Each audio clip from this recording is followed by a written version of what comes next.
হরে কৃষ্ণ।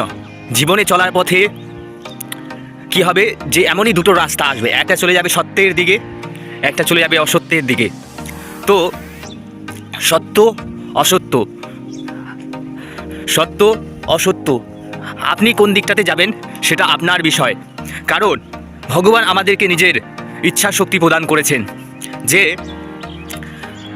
ভগবান আমাদেরকে বলছেন, নিজে বলেছে যে সত্য অসত্য দিকে যাওয়া হচ্ছে আপনাদের বিষয়। কারণ গীতাতে খুব সুন্দরভাবে বর্ণনা করেছেন, অর্জুনকে ভগবান শুধু জ্ঞান প্রদান করেছিলেন, কিন্তু সত্য আর অসত্যের দিকে চলার দায়িত্ব কিন্তু ছিল ওই অর্জুনেরই। তো ওরকমই ভগবান আমাদের ভগবদ্গীতা প্রদান করেছেন।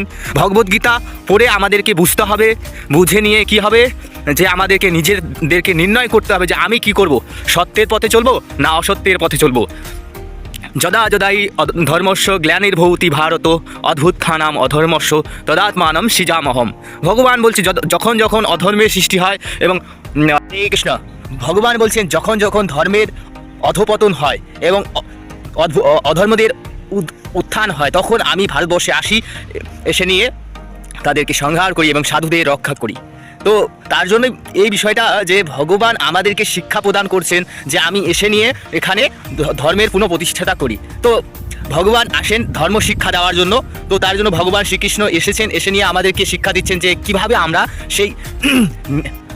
সেই আত্ম উপলব্ধি করে ভগবানের কাছে ফিরে যেতে পারবো, সেই শিক্ষাই বারবার এসে নিয়ে প্রদান করেন। এবং এখানে ভগবদ্গীতাতে বহু যোগের কথা বলা হয়েছে, 18টি যোগ আছে। সেই যোগের মধ্যে ভক্তিযোগ